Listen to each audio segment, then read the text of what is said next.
Senhoras e senhores, sejam bem-vindos a mais um episódio aqui, edição número 5, né? Acho que dizem que tem que fazer 21 para ser de verdade, né? Com o ponto de vista de podcast, então temos um longo caminho aqui, ainda bem que a gente gosta um do outro, mas sejam bem-vindos à quinta edição aqui do nosso Papo do Condado, eu diretamente aqui da nova capital do capitalismo, Miami, nosso querido amigo Felipe Lamonier, excepcionalmente aqui falando conosco onde você tá aí, tio Patinhas?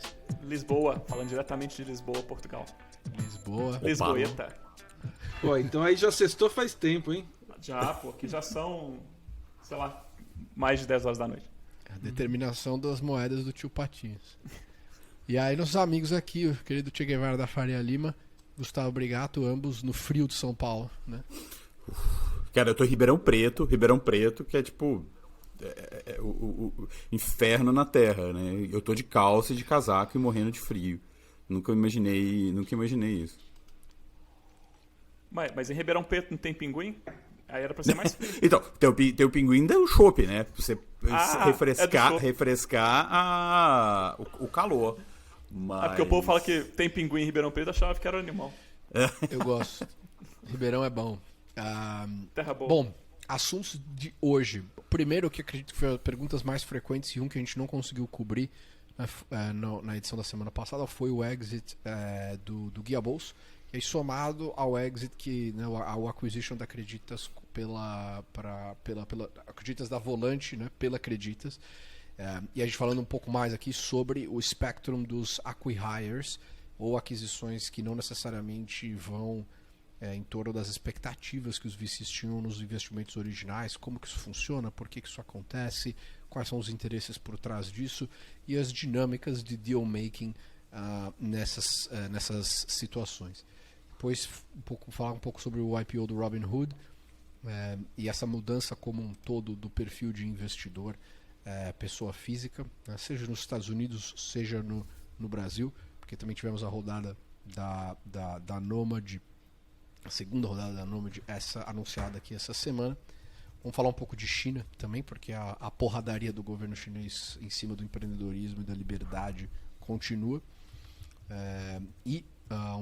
Conversarmos aqui um pouco sobre essa questão da urna eletrônica, voto auditável e da sofisticação maravilhosa, né, do nosso querido presidente.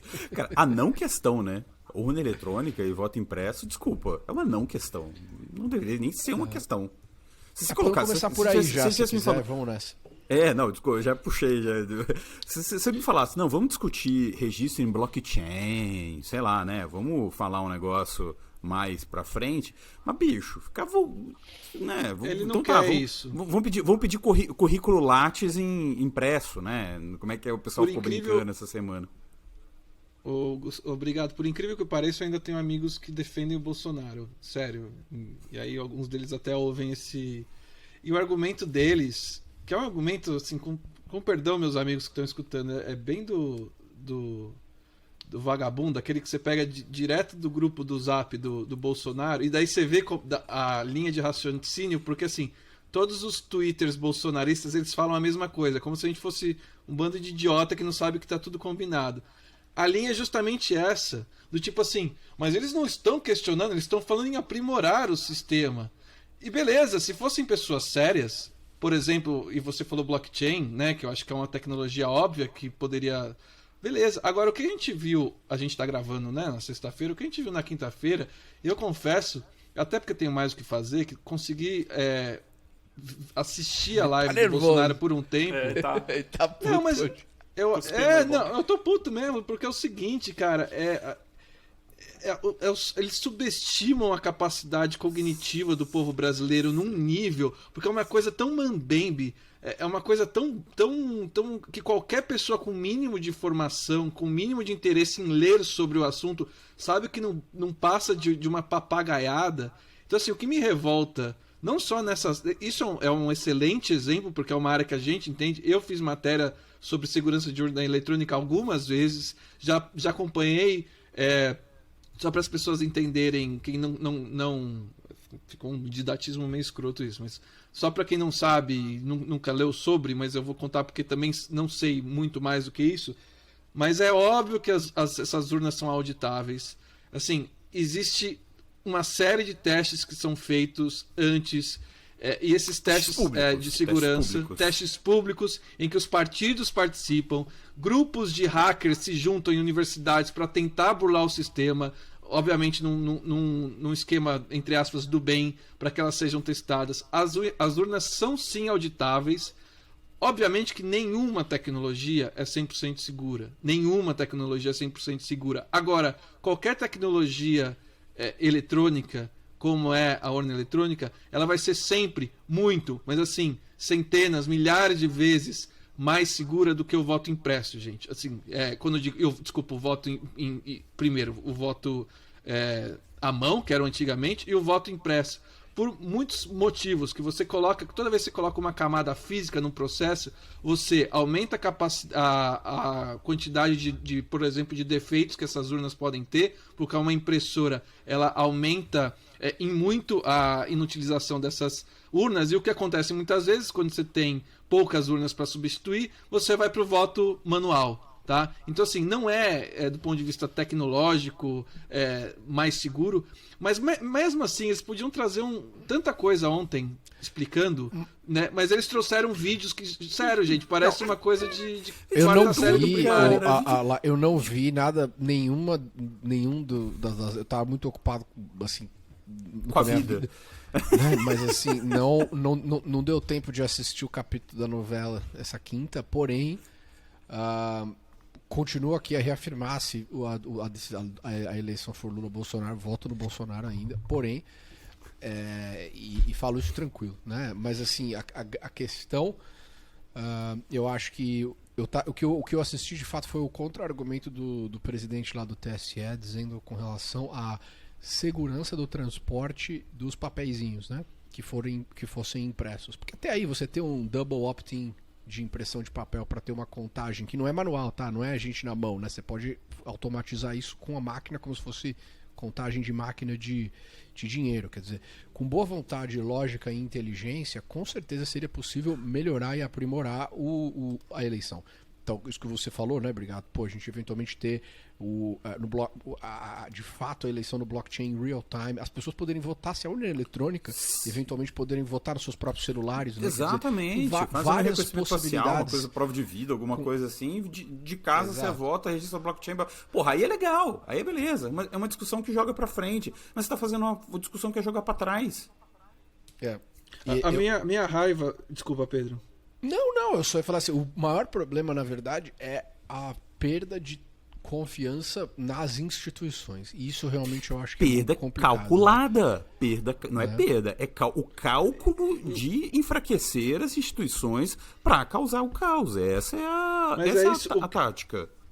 O que me deixa mais puto dessa história toda é que isso é um padrão, tá? E serve para toda. Eles estão minando as instituições sempre com a mesma estratégia, que é o seguinte: falar um absurdo, sabe? Uma bobagem. Isso serve para economia, já serviu para meio ambiente. Para onde você olha, você vê esse tipo de argumento imbecil, tá? Imbecil. E aí você tem 20% da população. Mesmo, não, eu tô muito puto, porque é o seguinte, eu tô cansado disso. A gente tá já, sei lá quantos minutos discutindo isso. Daí tem que o Jornal Nacional falar sobre isso. Tem um monte de matéria falando sobre isso. E tem que desmentir. É isso, esse tipo de matéria é o tipo de matéria que, quando a Folha deu lá um puta de infográfico para comprovar que a Terra era redonda. Ou que a Terra não era plana. Então, esse tipo de discussão que a gente infelizmente precisa ter é o que me deixa mais puto nesse governo, e ela se repete em vários segmentos, e aí a gente está emburrecendo. Como assim, o Brasil já não era um país muito bom de educação, nunca foi, mas assim, a nossa elite, quando eu vejo esse meu amigo do grupo do WhatsApp que estudou, sabe, usando esses argumentos, a nossa elite está emburrecendo, porque a opção a esse maluco que a gente botou no poder é um cara extremamente corrupto que comandou um dos maiores,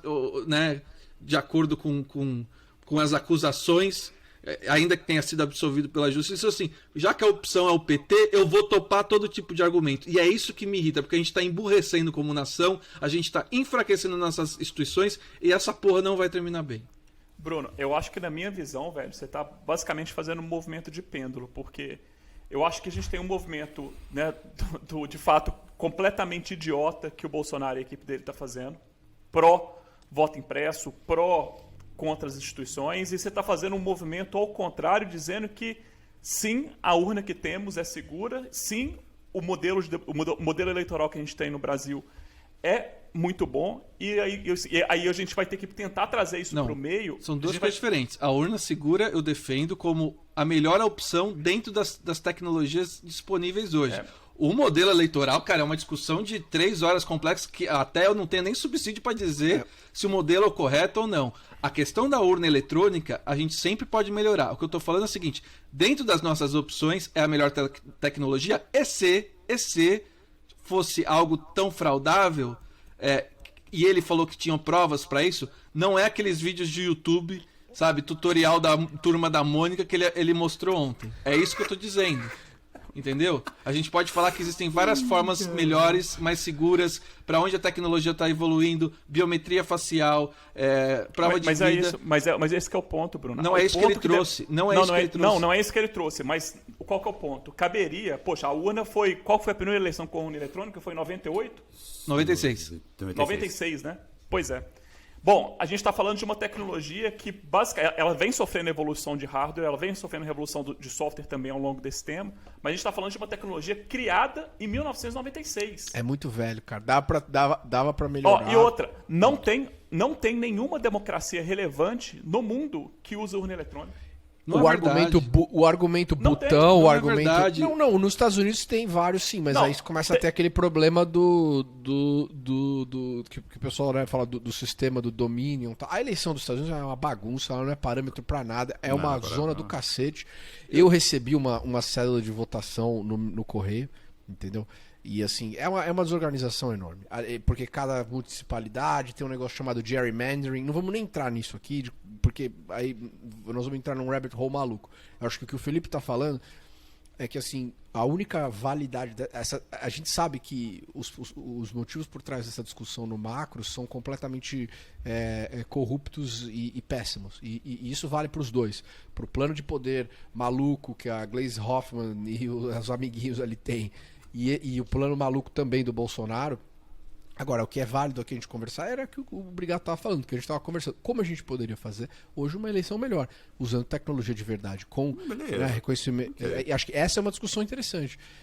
Porque eu não sei hoje quem é a democracia mais avançada que tem o number one tech stack de eleição. Eu não sei essa resposta. Pois é, e esse que é o ponto. Aí fica de um lado o idiota do Bolsonaro e do outro lado um presidente do TRE gaga, boca aberta, que também não propõe uma solução de melhoria. Aí fica nisso. Tá, o que eu acho é o seguinte, argumento da tecnologia ser de 96, até aí a gente tem mainframe rodando firme e forte em vários bancos, a questão não é a idade da tecnologia, a questão é a consistência e a capacidade de atualização. Mais uma vez, não acho que a discussão...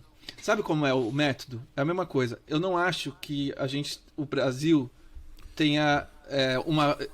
a legislação, por exemplo, de demarcação de terras indígenas e outras coisas, não mereça ser avaliada sempre para ser atualizada. No entanto, definitivamente não é o que o Salles fez de passar a boiada.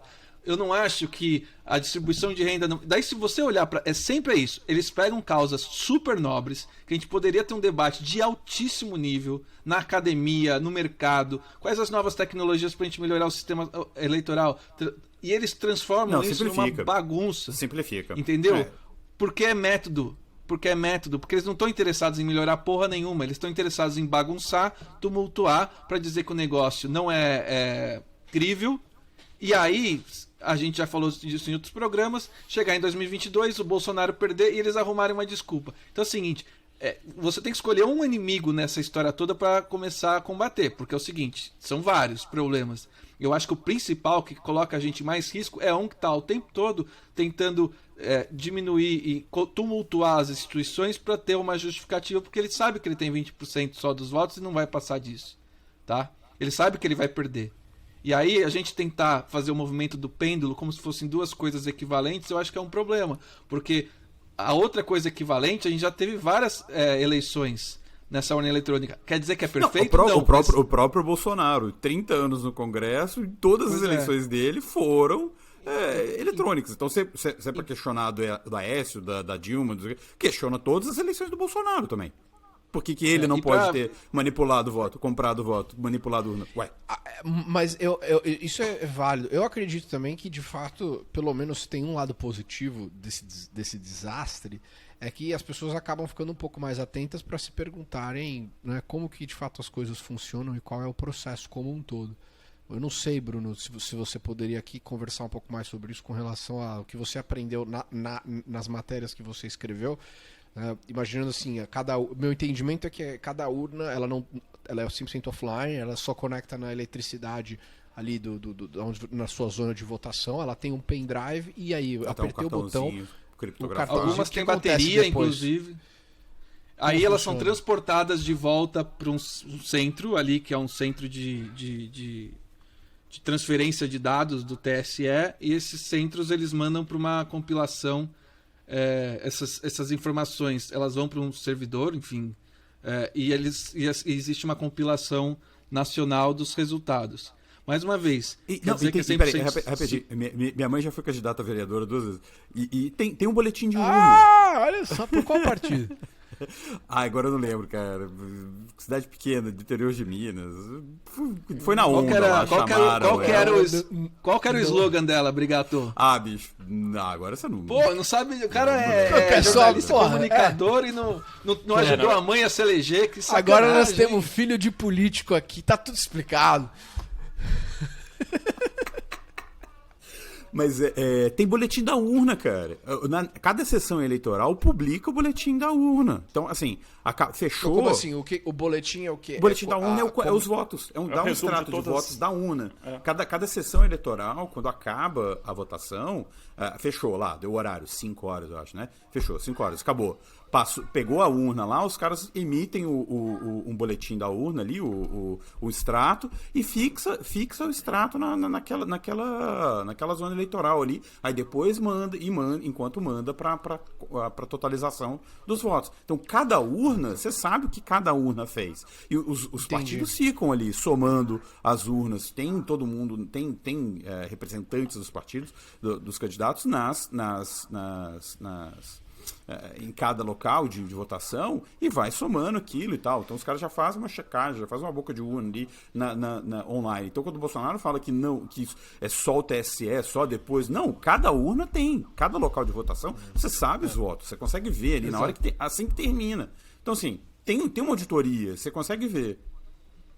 E me desculpa se eu me inflamei aí, Lamani. Obviamente que o meu problema não é com... É que é um assunto que me causa algum tipo de...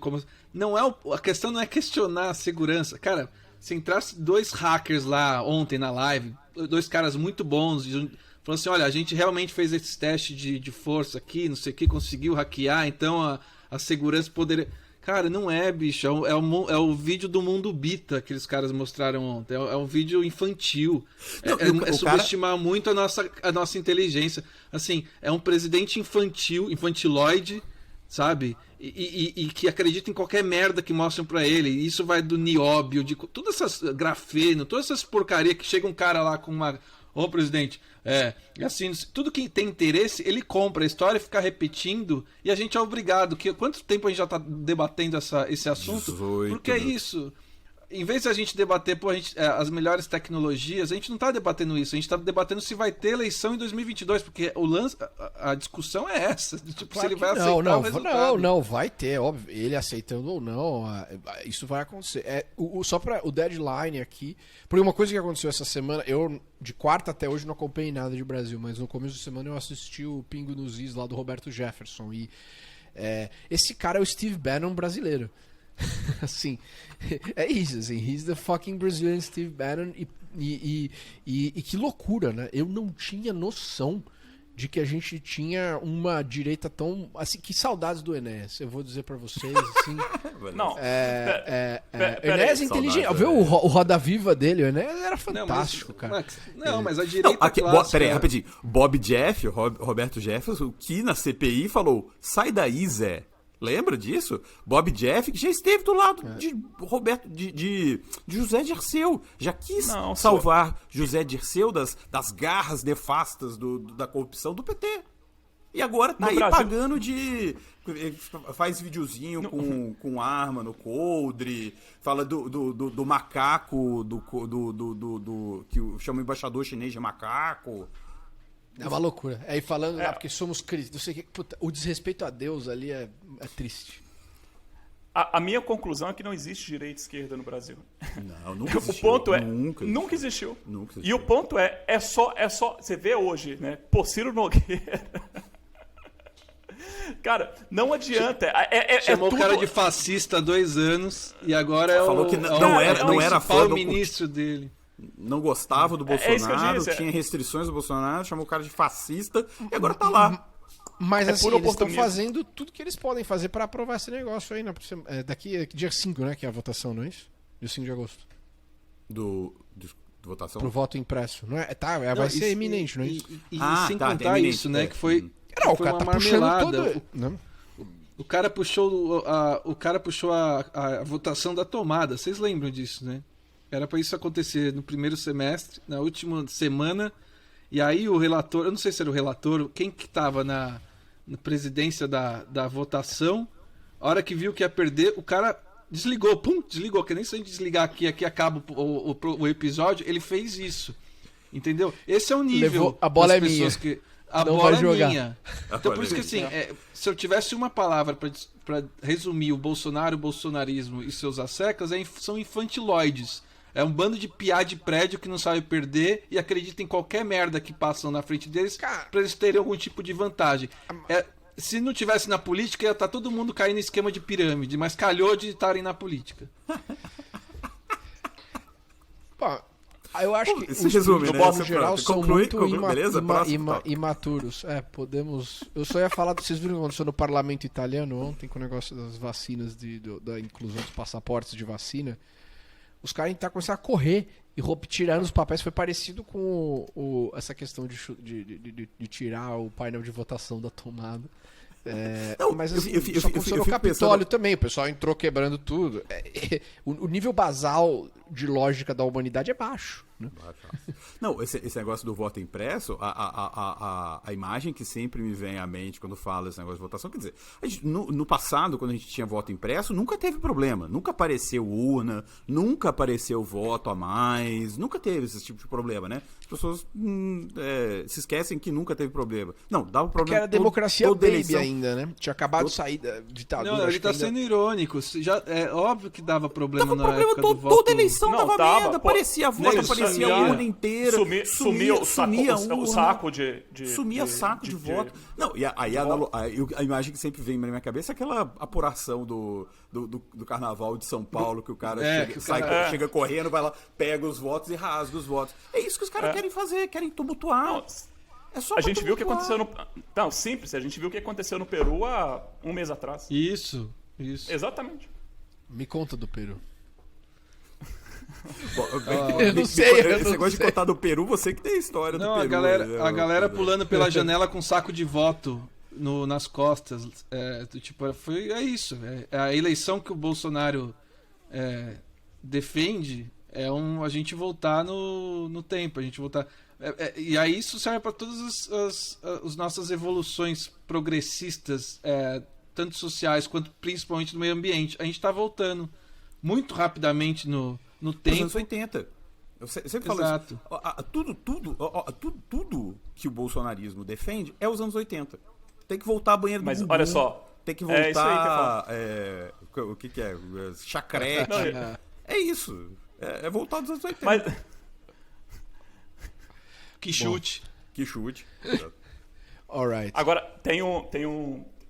Essa semana passada, eu estava escutando sobre um pensador comentando sobre esses movimentos extremistas que estão acontecendo pelo mundo, muito inspirado, inclusive, na eleição do Trump, na administração do Trump, na verdade, é que esse movimento, né, que começou lá, né, boa parte dele começou na época do Brexit, que depois foi exportado para os Estados Unidos com Trump, e isso, né, resvalou no Brasil e está se resvalando em outras democracias pelo mundo.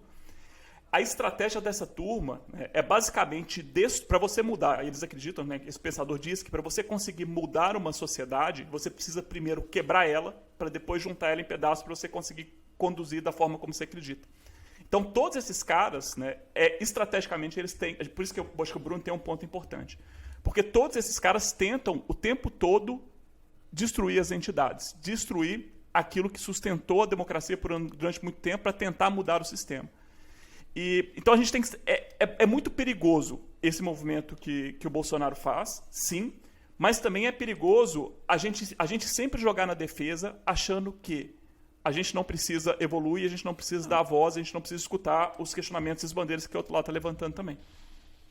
Só falando desse negócio de Brexit e Trump, não sei o quê, tem por trás muito a Cambridge Analytica, né? Aquela empresa de dados e tal, com as práticas nada heterodoxas, né? Heterodoxas, eu tô sempre confundindo, né? Com as práticas nada republicanas ali. E eu entrevistei o tal do Alexander Nix, o cara que Você era... entrevistou ele? Entrevistei. Quando ele ia fazer O cara de cabelo rosa, né? O cara que fez o que vazou, né? Não. O presidente da empresa. O cara que era o cara que negociava as cagadas. O cara que... O bandido. O cara que promovia as cagadas. Qual o Steve Bannon era investidor do negócio, né? Exatamente. O Bannon ele ia fazer uma... Eles estavam vindo para o Brasil com o Torreta, com o André Torreta. O André Torreta estava fazendo uma parceria com eles e tal, acabou não dando certo, e depois veio todo o escândalo, não sei o quê. Mas eu entrevistei o cara, e uma das minhas perguntas foi, pô, mas o Trump, daquele negócio da bagunça do sistema eleitoral americano, o Trump, na eleição, ele não foi eleito no voto e ganhou no Colégio Eleitoral. No colégio eleitoral. Eu falei com ele, mas o Trump não foi o mais votado, né? Ele ganhou no colégio eleitoral, que é um caminho torto ali. O cara, não, você não pode questionar. Como você vai questionar o resultado da eleição da maior democracia do mundo, não sei o quê, tal. O que o Trump fez? Questionou o resultado, tá até hoje questionando o resultado da maior democracia do mundo. Quando é a meu favor, beleza. Quando é contra mim, é cagado. Porra, entendeu? É muita imaturidade, é muito achar que as pessoas não têm memória, não pensam, não se esquecem. É tudo ao sabor do vento. Era só pra...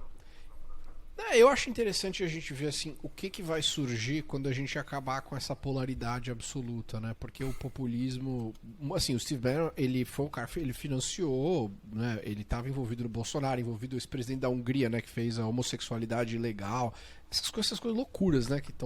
Que começam a acontecer com o surgimento do populismo contra eventualmente essa agenda do globalismo da elite de Davos que, sei lá, compactua em pedofilia e pacto com Bill Gates e George Soros, sei lá que porra que esse pessoal acha que acontece. Mas o que vai ser o próximo passo, né? Depois disso, assim, pelo menos uma moderação absoluta ou assim, alguma coisa que precisa surgir, né? Como uma alternativa ali. A alternativa é que todos esses movimentos estão minando. Todos eles estão minando.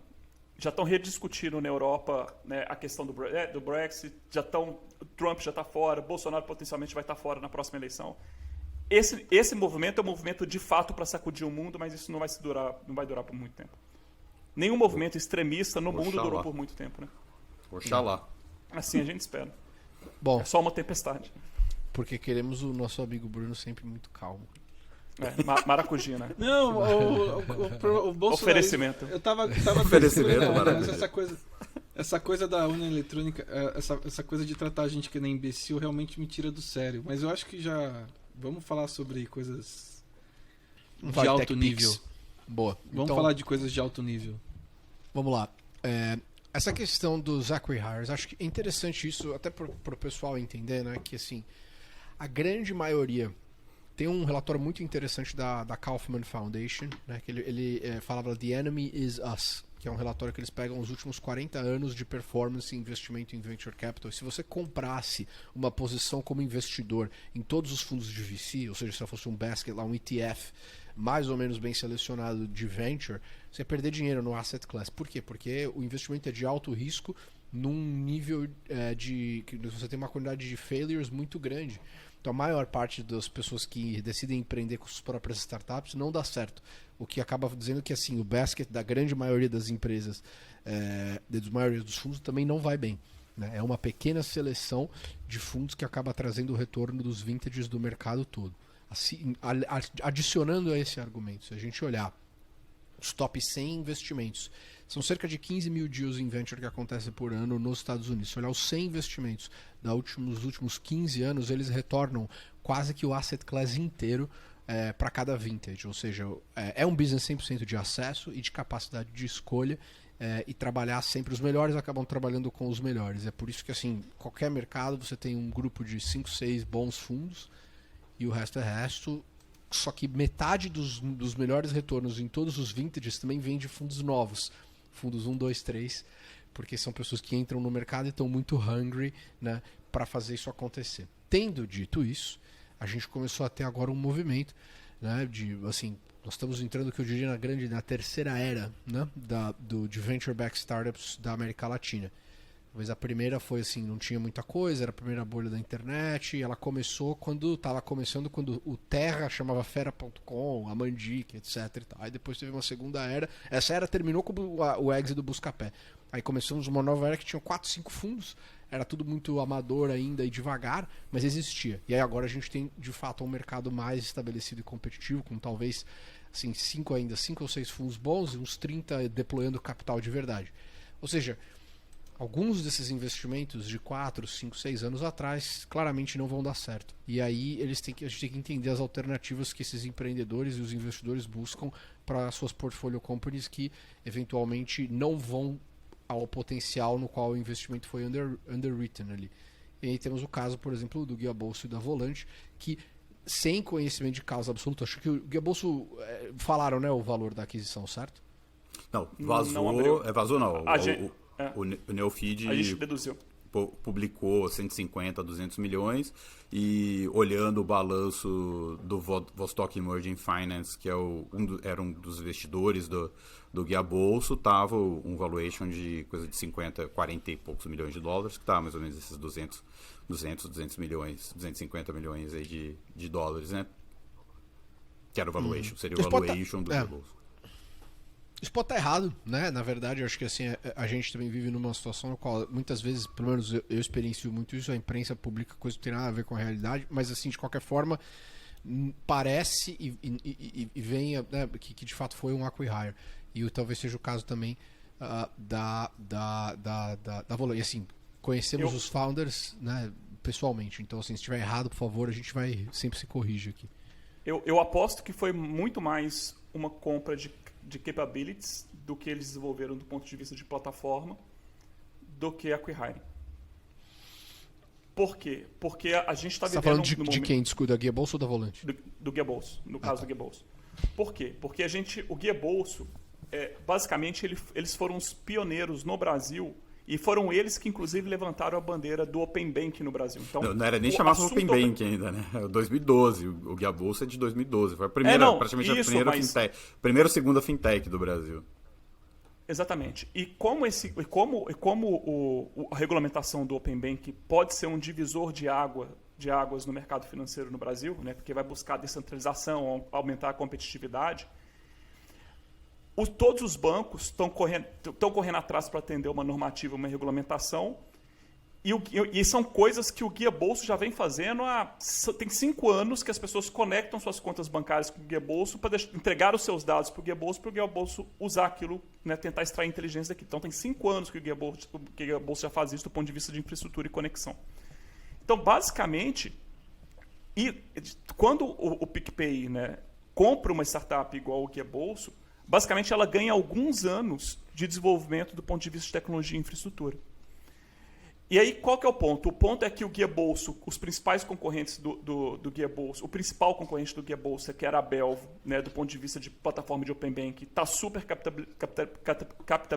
capitalizada. Super capitalizada. Eles iriam perder essa briga da infraestrutura de Open Bank para eles.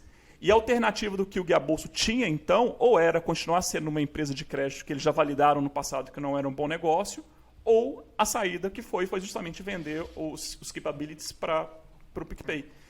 Então, esse que é o ponto. Acho que é muito menos. Eu acho que, claro, acho que as pessoas, as pessoas que estão vindo do Guia Bolsa, as pessoas que eu conheci do Guia Bolsa são pessoas ótimas, tem um monte de talento lá que vai ser aproveitado, mas essa, na minha opinião, essa não foi a principal motivo de aquisição. Assim, acho que tem um ponto importante também na questão de empatia, e a gente entendeu o quão difícil é construir um decacórnio venture back. Não é uma jornada fácil. Então, eu acho que, assim, em primeiro lugar, antes de falar dos problemas, né, é ter de fato uma empatia com a jornada empreendedora, né? Dito isso, Total. E a gente tem que ter. Os caras foram uma das primeiras fintechs no Brasil. Quando ninguém falava de fintech, né? Foi uma das primeiras empresas que levantaram, startups que levantaram bandeira do Open Bank no Brasil. E esses caras hoje, eles pagaram o preço de serem os primeiros, né? E bateram muita cabeça com muita coisa, foram muitos aprendizados. E hoje o mercado financeiro, do mercado de fintech, só está bombando graças aos aprendizados que o Guia Bolsa teve no passado. Inclusive... Não, para mim, só queria colocar um negócio aqui. É a questão de feature e produto, né? Tipo, o Guia Bolsa virou uma feature.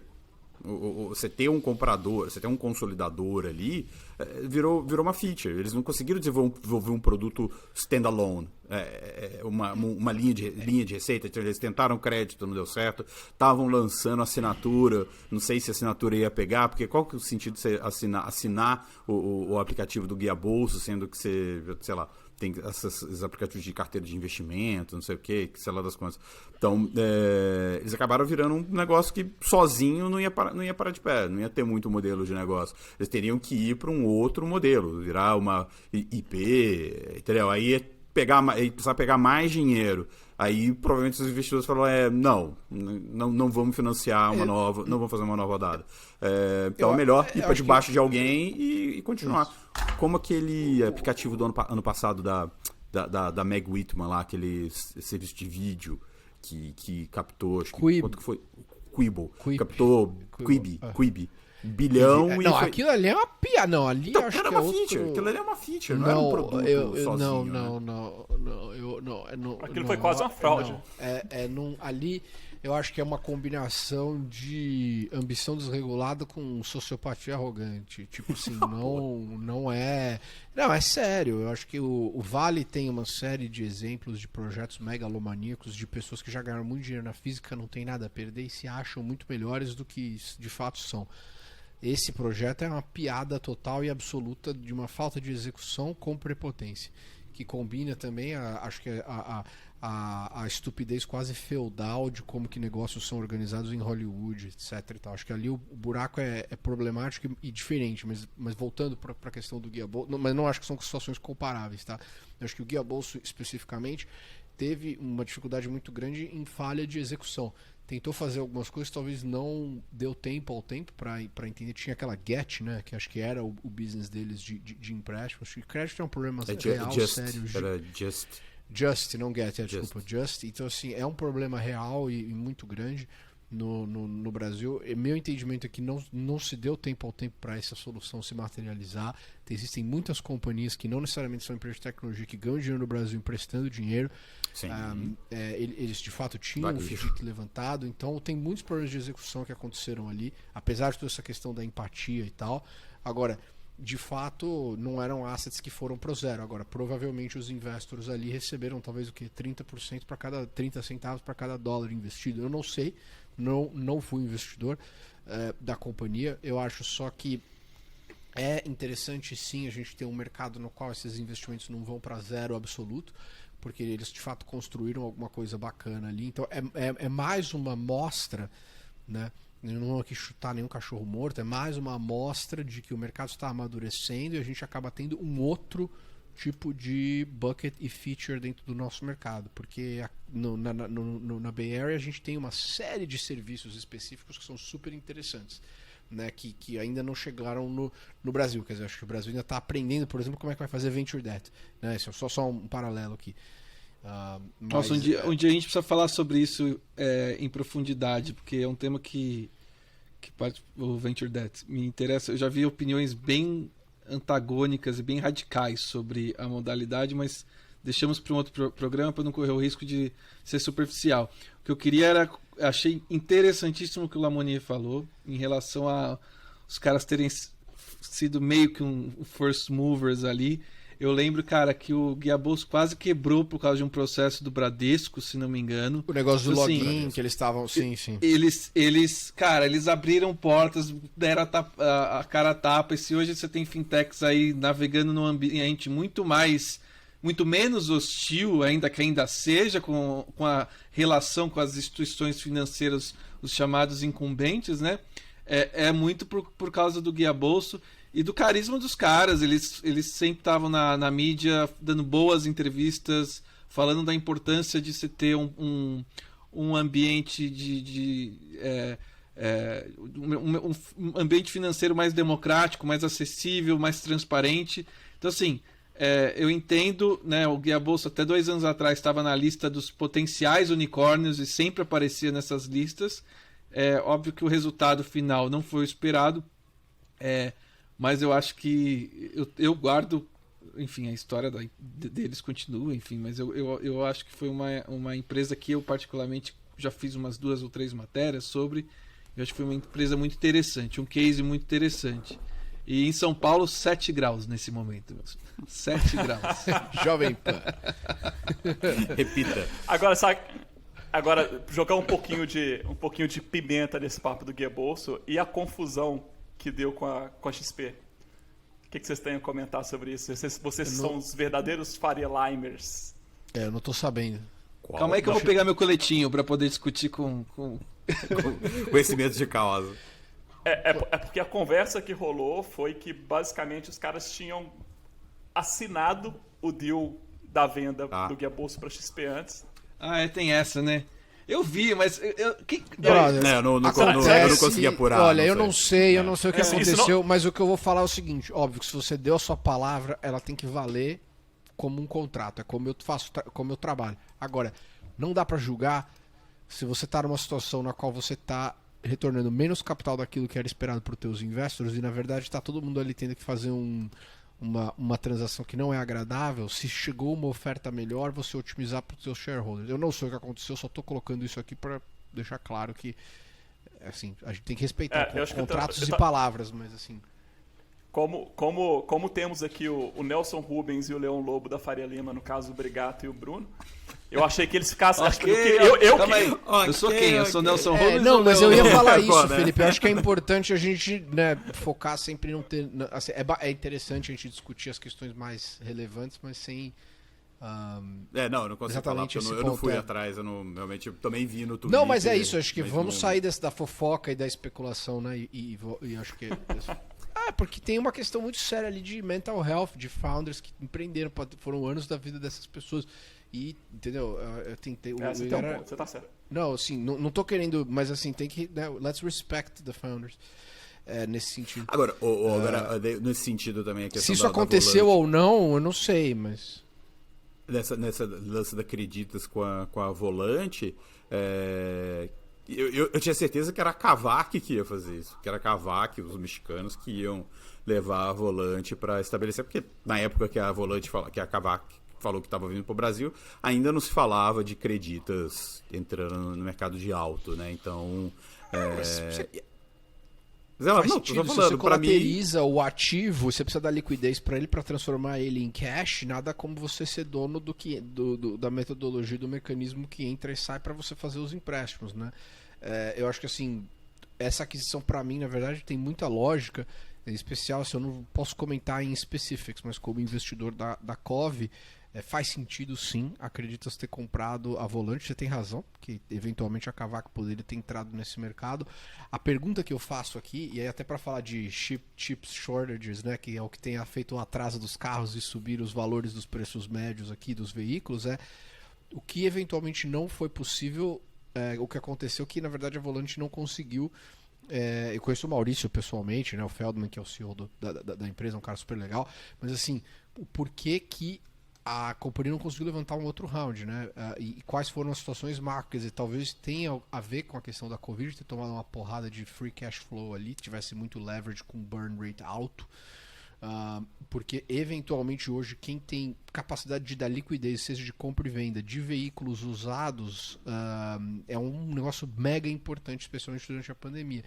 Então, assim, o que me surpreendeu, para mim faz todo sentido acreditar ter comprado essa empresa. O que me surpreendeu foi ela não ter levantado outro round. Então, mas acho que entra na lógica dos investidores. Por exemplo, a SoftBank é investidora da Creditas e das três, na verdade, né? E também a Kazek. E aí Quem você... é a terceira? Não, SoftBank não, né? SoftBank não, desculpa. Você tá falando da Kavak, tá?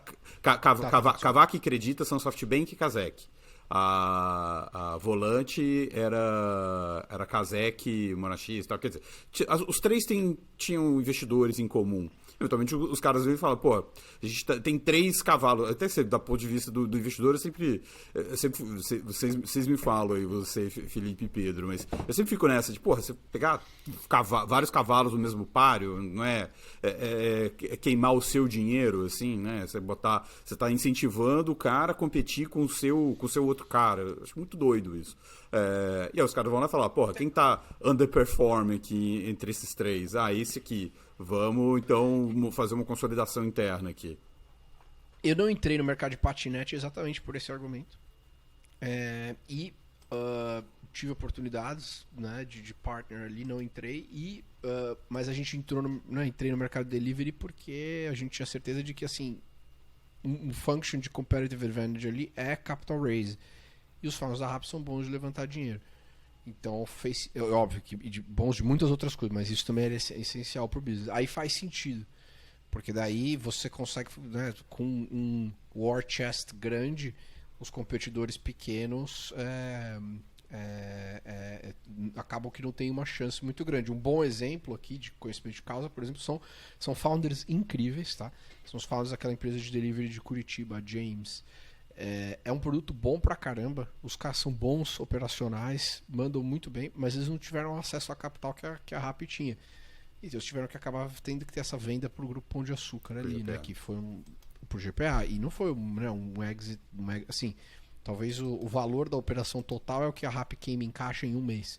Né? E não tem melhor ou pior aqui, porque, novamente, são pessoas excelentes e founders que eu admiro muito, os founders da James. Mas era uma situação ali que, assim, para responder essa tua pergunta dos cavalos, né? Daí, num mundo com muito dinheiro, saber levantar dinheiro é importante. Legal. Próximo? Deixa eu fazer... Eu acompanhei bem a Creditas no ano passado até, porque, enfim, estava participando de uma concorrência deles. E eu parei depois. Assim, leio, né, as aquisições. Eu entrei no site da Creditas agora. A Creditas virou tudo, né? Tipo, loja oficial da Apple, vende smartphone, TV, daí tem crédito. Assim, mas é tudo em torno do crédito. Entendeu? Do crédito, é isso que eu queria entender. Tipo... Exatamente, mas é tudo em torno do crédito. Então você tem. A Creditas começou como Bank Fácil. Né? Também a Creditas é de 12, que nem o Guia Bolso. O Nubank é 13. Então as duas são precursoras aí, tá, do mercado. O Sérgio veio como Bank Fácil. Eu até perguntava para ele, Sérgio, Bank Fácil, né? Você vai virar banco. E ele começou com crédito, eu falei, beleza, crédito é para começar para virar banco, né? Aí mesma coisa do Davi também, né? Do Vélez. Vocês estão começando com cartão de crédito para virar banco, né? Tanto que é Nubank. Não, veja chamava bem. EOS Bank no começo, hein? Não era nem Nubank. É? Não, essa eu não sabia. Era EOS Bank. Então, Bank, sempre teve o Bank ali, né? Aí só que é o contrário, só que o movimento do Furió foi ao contrário. Ao invés de continuar no Bank Fácil. É Furió que fala? Eu sempre Sérgio falei Fúrio. Eu sempre falei Fúrio. Desculpa, Sérgio, eu sempre te chamei errado. E Creditas, né? Da Creditas. Tem muita gente que fala Creditas. Perdone. Não, eu tô vendo, é isso, cara. Então, aí ele fez o shift de, Não, você é uma empresa de crédito, créditas. E aí tudo circula em torno do funding, em torno do crédito. Então, vai lá, eu faço um financiamento, eu dou um empréstimo com garantia de imóvel, dou um empréstimo com garantia do carro. Só que, eventualmente, se aquele crédito não performa e eu pego o carro, o que eu faço com aquela porra daquele carro? Tem que vender. O que eu faço pra você? Então eu lanço um marketplace de carro. Aí eu tô revendendo aquele carro, não sei se tem muito isso, mas enfim, é uma possibilidade. Ou eu trago o carro para cá, para o cara fazer um crédito para comprar um carro novo. Ou a mesma coisa o imóvel. Então, se o crédito do imóvel não performa, eu tenho que pegar aquele imóvel para mim, eu tenho que ter um lugar para desovar aquele imóvel. Então, eu vendo via meu marketplace. E assim agora, você vai criando os produtos em cima da geração de crédito. Essa é a lógica. Uma pergunta interessante aqui, que você falando dessa forma, Beato, quer dizer, se você é o Database of Record of Credit, quem que é o Database of Record para analisar essa capacidade de crédito e entender o consumidor, para você poder fazer o underwriting rápido e tomar o risco certo? Porque a gente sabe, né, que o Nubank lá são 20 milhões, 25 milhões de clientes que não são aprovados. Isso é todo quarter, eu acho, ou é todo mês? De gente que tenta e não consegue. Acho que é quarta, né? Não sei. Não. É todo quarto. Acho que é quarta. Não, pera aí. É todo mês. Eles aprovam menos de 10% dos pedidos. Então, essa baixíssima taxa de aprovação. Aliás, aí estou esperando o meu ultravioleta. Eu tô esperando meu ultravioleta e o Isinvest. Tô há 1 mês e meio esperando a Isinvest. Pô, me libera essa conta. Eu nunca tive uma dívida, cara. Pô, me ajuda a investir com vocês. Obrigado, gente. Era só isso. E se quiser patrocinar o programa também, fica à vontade. Mas eu gostei. Continua. Comercial. Não. O ponto a gente interrompeu o Pedro.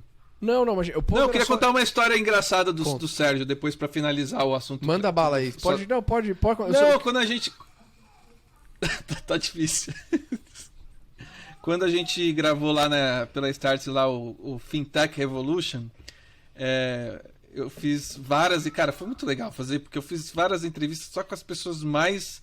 Cara, foi a Cris Junqueira, o Sérgio, o Benjamin do Guia Bolsa, imagina assim, só as fintechs mais fodas olha eu fazendo propaganda, Lamoni, de graça pra vocês. Mas só dos Estados Unidos, tinha gente da China e tinha no Brasil também. Tudo isso para dizer, eu achei legal a história dele. Ele estava nos Estados Unidos com a mulher brasileira, né, vivendo lá. Acho que ele trabalhava na McKinsey. Era uma consultoria grande. Era uma consultoria.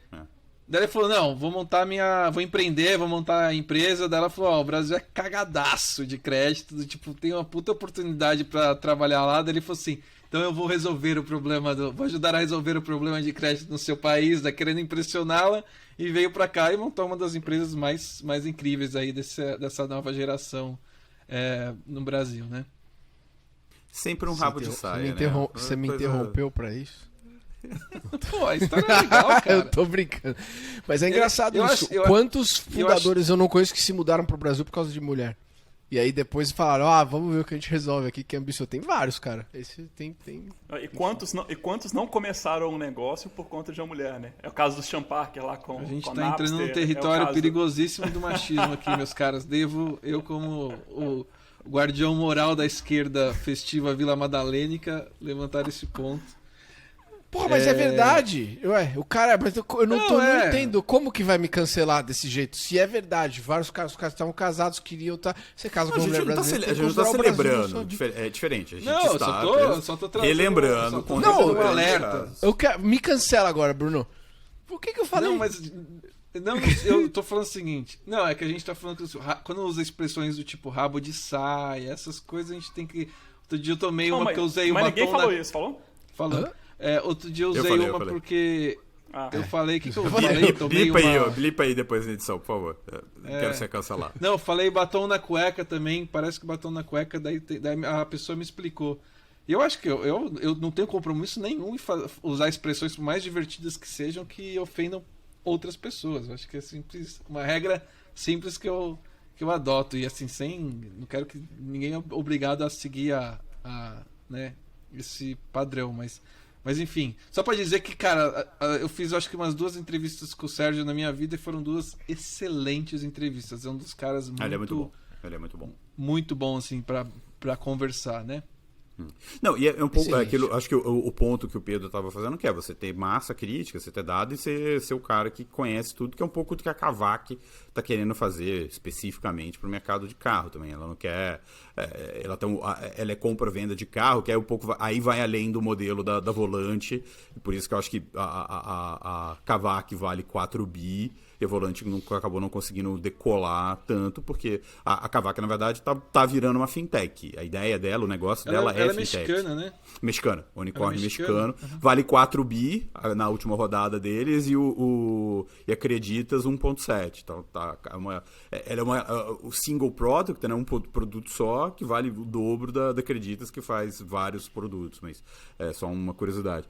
E eles estão indo para essa coisa da fintech. Então, a entrevista do Roger, o fundador, para falar do Brasil, da chegada deles aqui no Brasil, ele falou: 30% do negócio é compra e venda de carro, 70% são serviços que a gente adiciona, entrega além. Então, qual que é a ideia? A ideia é que você vai lá, compra um carro, mas o cara está em cima. Ele tá ali com você, tá te acompanhando naquela jornada. Então ele sabe, sei lá, aquele carro, ele sabe quanto tem os dados do carro, o carro vai durar tanto tempo, você tem um perfil tal, então daqui a 2 anos você provavelmente vai querer trocar do carro, então aí ele te oferece um outro carro, aí ele recompra aquele carro que você comprou primeiro e já te vende um outro carro, não sei o que, tal. Então assim, a ideia é, aquela velha história, uma vez que você teve o CAC inicial lá, trouxe a pessoa para dentro, mantém aquele cara ali, oferece um monte de coisa e vai reciclando aquele cliente, vai tendo um LTV maior com ele ali e gerando dados e aproveitando, tal. Então é um conceito bem mais amplo do que simplesmente só compra e venda, faz a transação e vai embora. Que é o que Acreditas também. Então, Acreditas e Kavak tem a mesma motivação, mas a Kavak mais focada só em carro, né? É interessante, assim, esse é um mercado que eu gosto bastante e foi um dos investimentos que eu fiz que, na verdade, não deu muito certo. Lá atrás, quando eu trabalhava no Funders Club, a gente foi seed investor da Instacarros, lá atrás. E que era uma companhia que basicamente fazia eu não sei se existe, acho que né? ainda tá, eles existem, mas até desculpa, Luca, que é o CEO. Então, mas você passou por levantou muitas rodadas de investimento para fazer análise instantânea dos carros, compra e venda. Mas acho que assim, a dificuldade operacional de você dar liquidez para esse ativo depois, porque tinha um leilão reverso, né? Então como funciona? Você ia lá na Vila Olímpia, no Itaim, levava teu carro, em 20 minutos ele já te dava uma oferta, comprava seu carro. A hora que você estacionava o carro na garagem, já tinha alguém ali fazendo todo o triple checkpoint e a segurança de tudo, um passo atrás do outro. Você subia no escritóriozinho lá, tomava um café, enquanto as fotos do carro, tava tirando foto dos seus carros e você tava lá sentado tomando café, conversando com um representante comercial, já tava subindo tudo isso num sistema de leilão reverso com centenas de concessionárias em várias cidades do país. Porque o que acontece é assim, aquele veículo, né, seminovo de 3, 4 anos em uma capital acaba indo para o interior dos estados depois para ser vendido na concessionária de usados ali, por exemplo, de Ribeirão Preto, até que é uma cidade de Ribeirão maior, né, mas pensar cidades assim, talvez Ribeirão seria uma cidade Tier 1 ainda, né? Tira São Paulo, pensa as outras cidades do estado, tá ali como uma Tier 1. Pensar cidades Tier 3, de São Paulo, talvez, sei lá, Registro, não sei, as cidades pequenas. Tem sempre uma concessionária de seminovos numa cidade minúscula. Esses caras estavam comprando carros ali de 4, 5 anos das capitais. Agora, começou a acontecer assim, problemas de corrupção entre as concessionárias internas, outbidding e short. É muito difícil. Esse é um mercado que a margem é apertada, é dificílimo de operacionalizar, mas ele é gigante. Gigante. É uma das maiores oportunidades de transformação de software no mundo. E na América Latina ainda mais, porque é o segundo. Você só tem 20% de car ownership hoje na América Latina no total. E é um dos principais ativos que a galera compra depois da casa própria. Muitas vezes querem o carro antes da casa. Isso faz sentido. Né?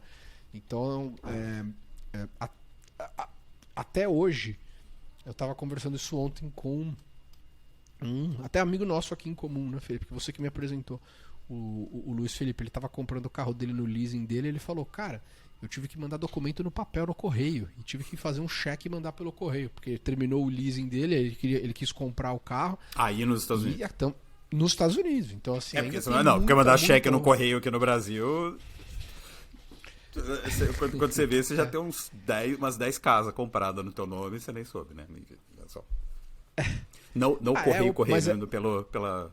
Né? Enfim, esquece. Né? Não estou falando mal dos correios antes porque senão eles vão querer cancelar a gente, vão querer patrocinar, então é só para não falar, só para não queimar o filme.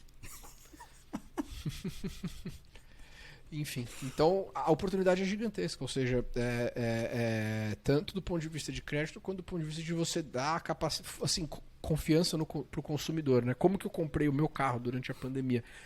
É uma startup que também vai fazer uma SPAC agora, não porrou do jeito que o pessoal tava esperando, né? Teve aquela BIP, que foi um mega fracasso, né? Aqui, que levantou uma porrada de grana e aí quebrou. E eu comprei meu carro com uma outra empresa chamada Shift.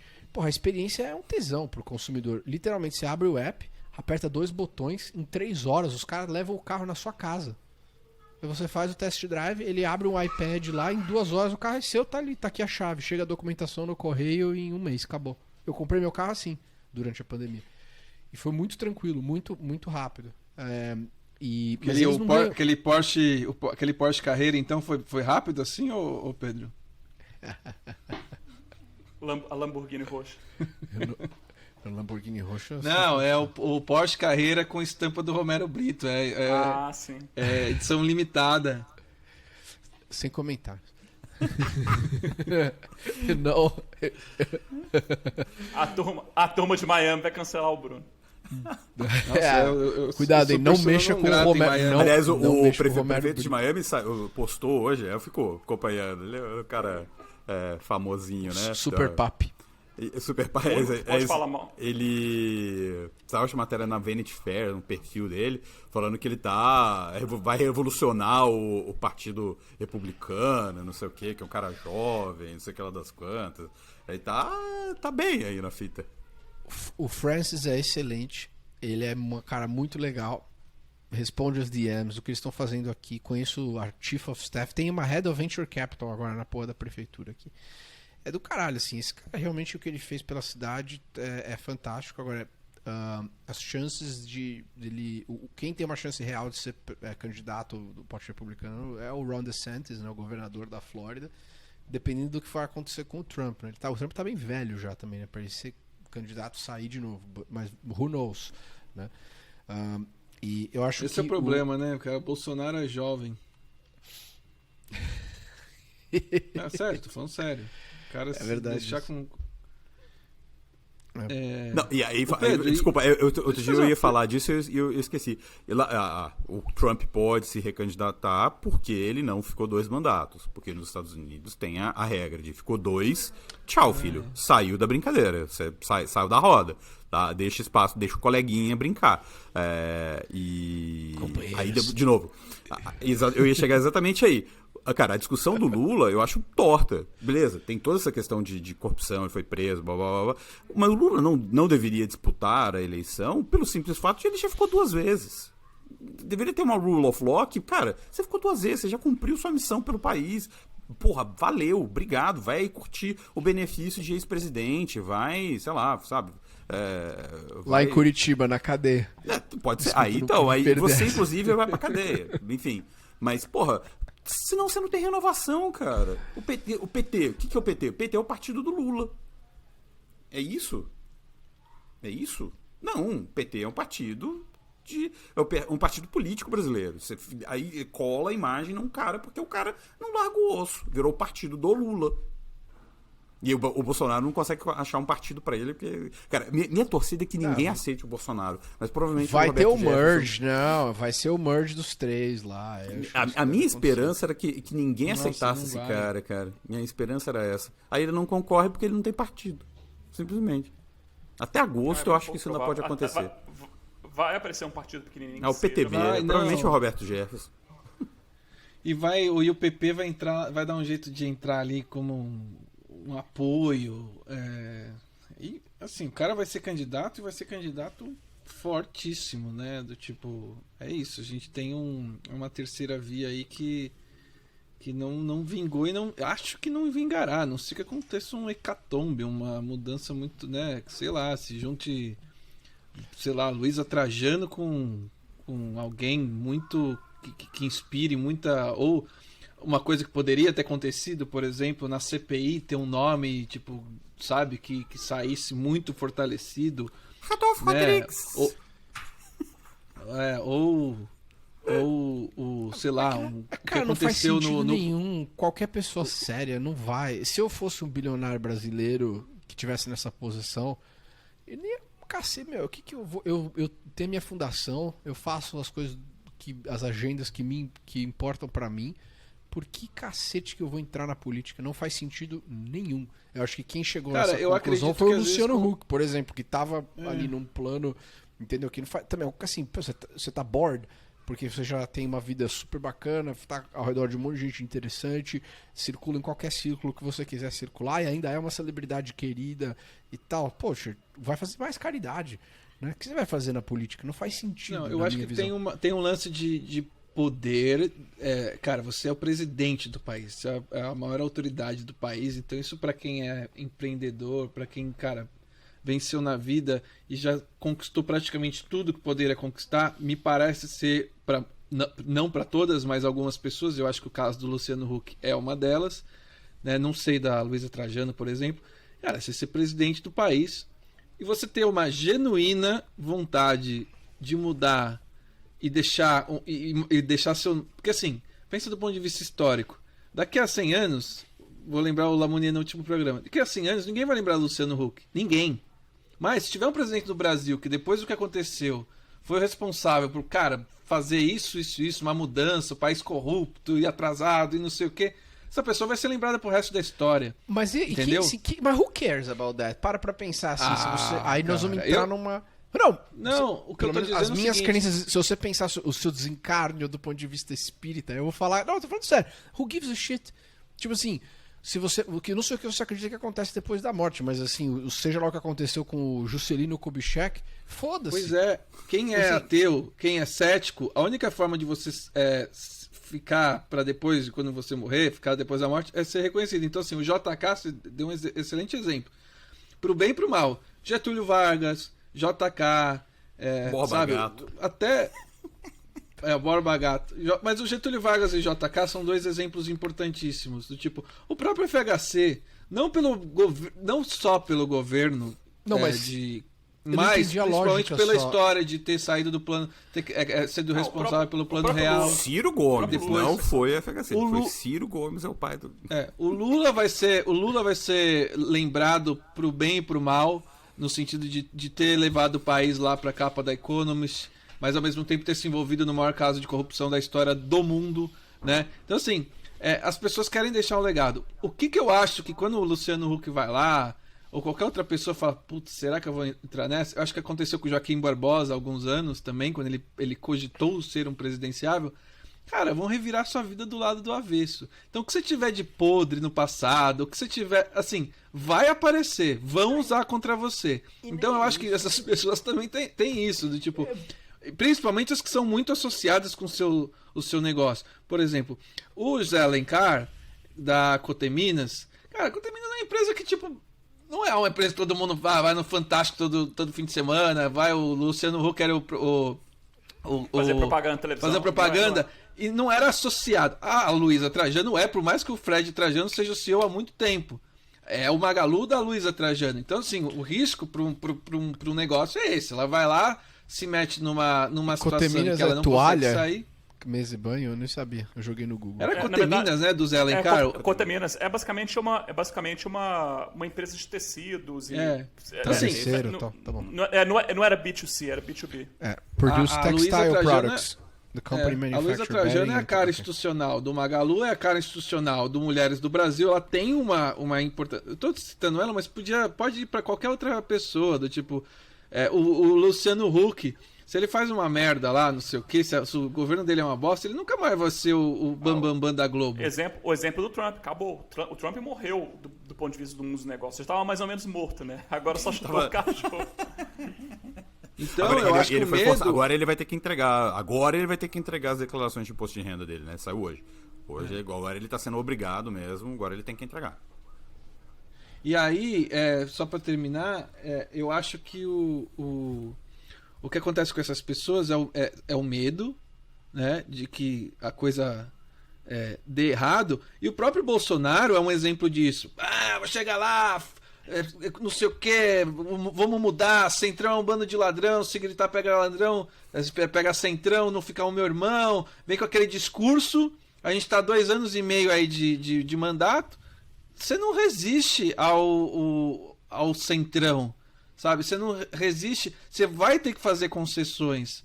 E aí você entra com o discurso da nova política, do não sei o que, bababá, bababá. Então eu acho que essas pessoas que seriam opções para a terceira via, elas não são pessoas que a gente, talvez, quando eu falo a gente, nós 4 aqui, boa parte dos nossos ouvintes, gostaríamos que fossem pessoas de fato do mercado, que poderiam se juntar com políticos com cabeças para, sabe, progressistas e ao mesmo tempo que muito preocupados com a questão da corrupção. Essas pessoas não vão, porque, cara, é muito tóxico a parada, né? Então a gente tem que se contentar com o que a gente tem. Quem que a gente tem?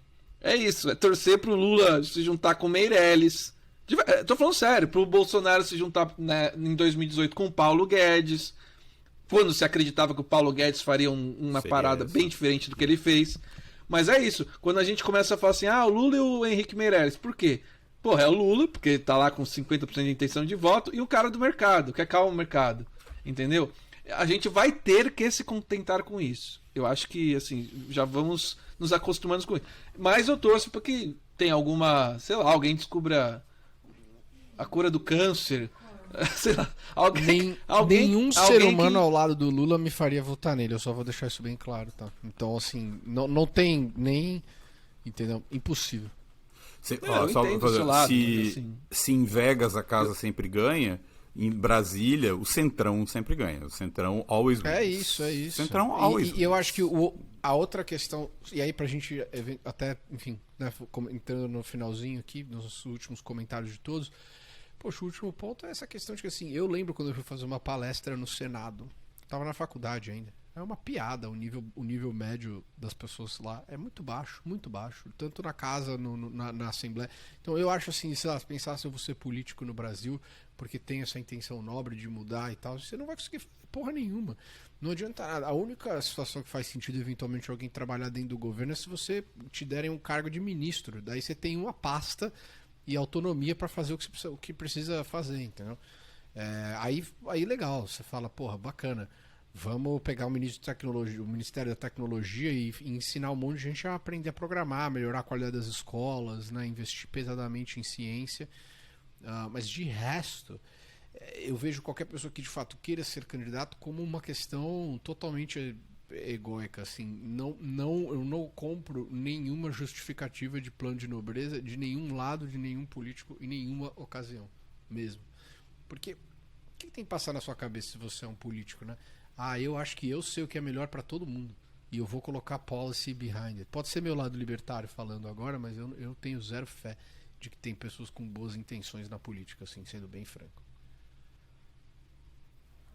Eu acho que é um pouco as boas intenções e cabeças novas e criativas é muito do que o Novo sempre tentou, nasceu falando isso, né?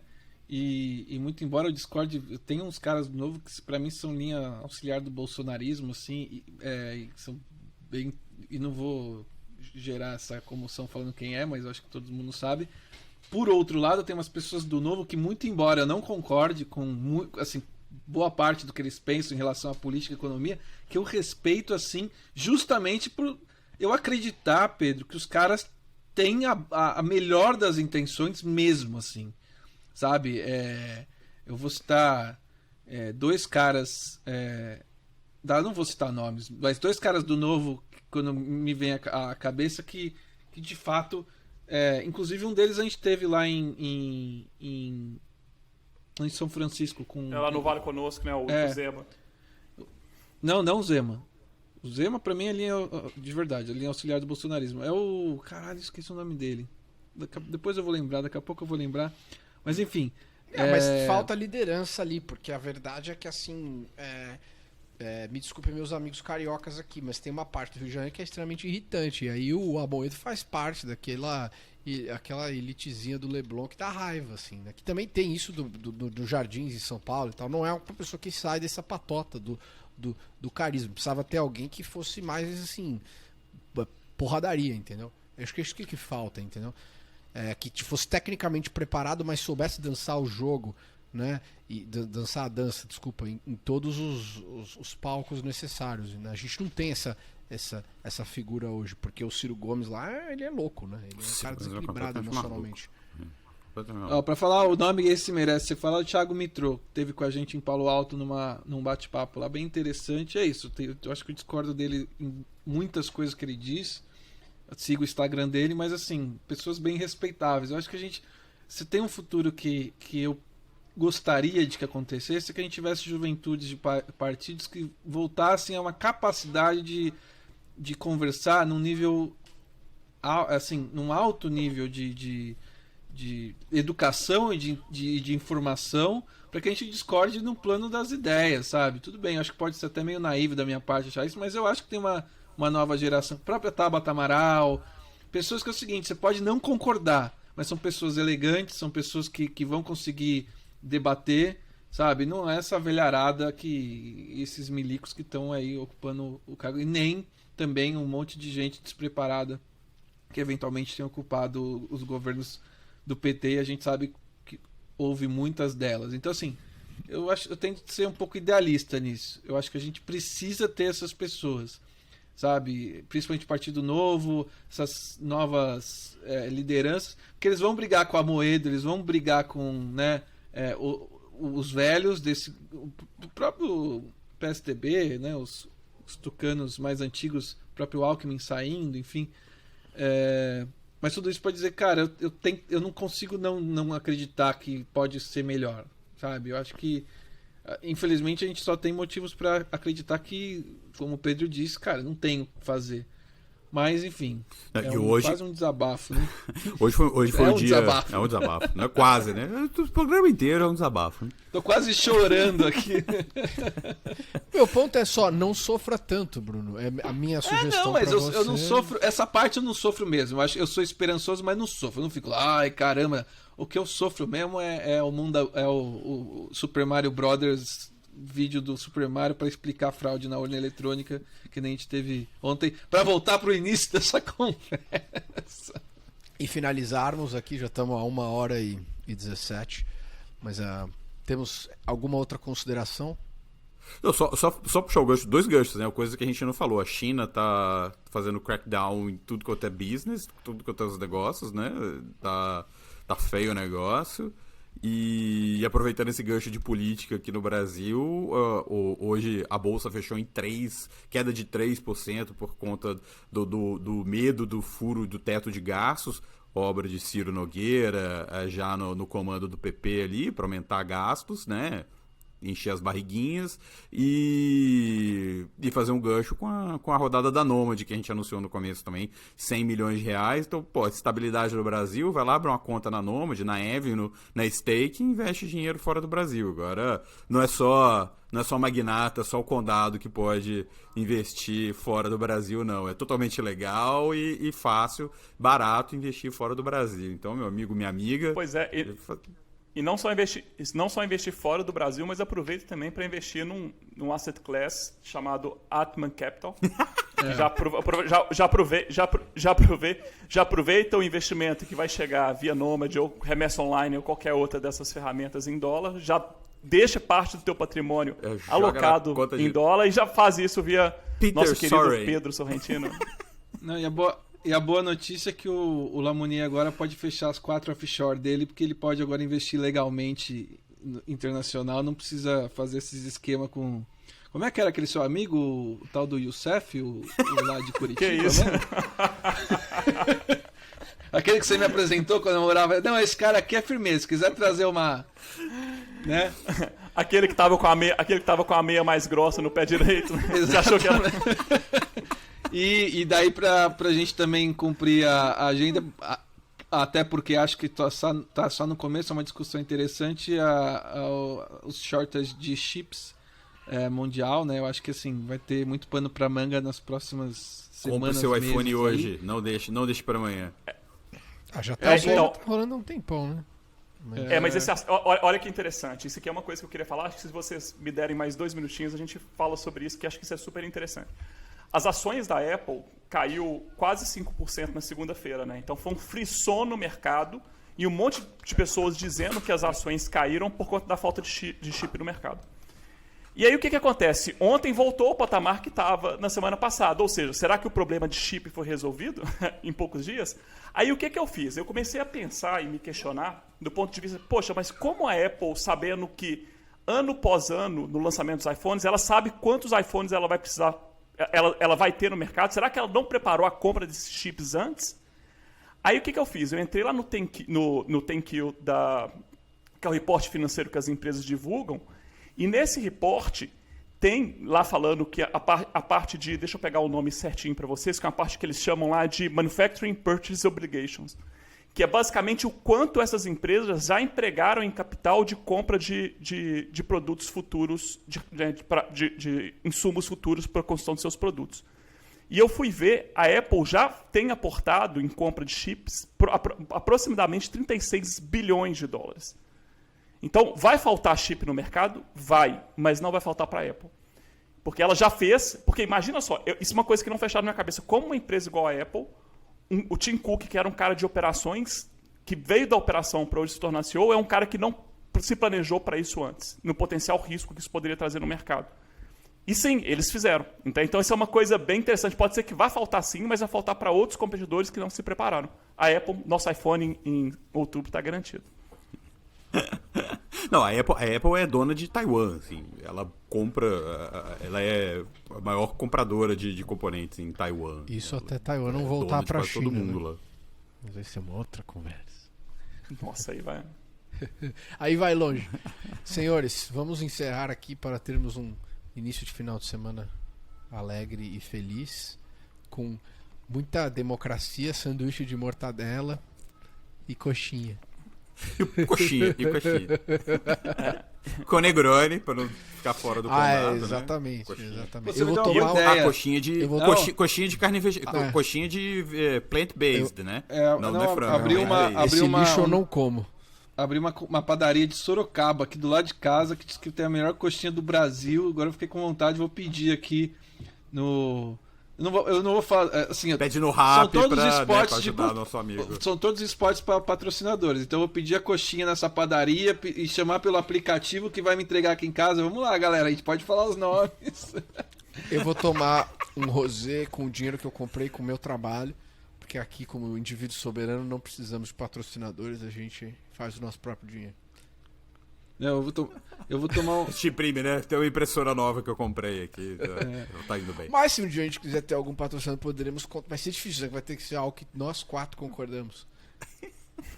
Agora, Imagina, Bruno, se vocês toparem o patrocínio da Havan, Bruno... Não, ele tem que ser um patrocinador que concorde com a gente também, né? É isso que eu acho que vai ser mais complicado. ô Bruno, agora o que eu faria, cara, no teu lugar, depois desse programa, eu iria para um posto de saúde medir a pressão e tomaria alguma coisa para acalmar. Não, tá 12 por 8. Voltarei. Tá 12 por 8. Assim, ontem na hora da live do Bolsonaro foi a 14, mas assim, hoje tá 12 por 8. Teus olhos, cara, ficaram assim a hora que você tava falando. Foi engraçado. Não é que eu cortei o cabelo. cabelo e meus olhos estão mais ressaltados agora. Oh. Excelente. Senhores, um ótimo final de semana a todos. Um prazer. Até semana que vem, sempre um Fala, prazer. sempre. Um abraço. Até mais.